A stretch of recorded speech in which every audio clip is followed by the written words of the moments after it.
जिंदगी और मौत ऊपर वाले के हाथ है, जहां पना उसे ना तो आप बदल सकते हैं ना मैं। ঋষিকেশ মুখার্জি ভাবলেন আনন্দ ছবিটা করবেন রাজ কাপুরকে নিয়ে। ভাববার পরেই অসুস্থ হয়ে পড়লেন রাজ কাপুর। গোটা বোম্বেতে রটে গেল আর বাঁচবেন না রাজ কাপুর। ঋষিকেশ বাবু তখন ভাবলেন রাজকে নিয়ে ছবিটা করবার পর শেষ দৃশ্যে আনন্দের মারা যাওয়ার ঘটনাটা जब खत्म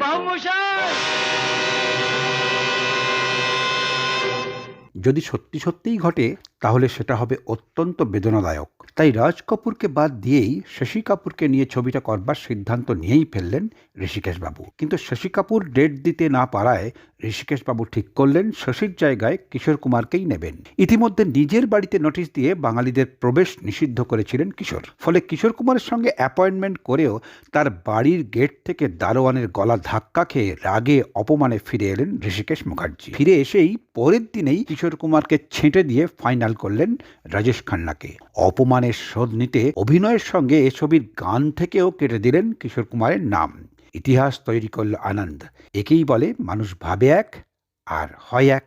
हम सब तो रंगमंच की कठपुतलियां हैं, जिनकी डोर ऊपर वाले की उंगलियों में बंधी है। कब कौन कैसे उठेगा ये कोई नहीं बता सकता है।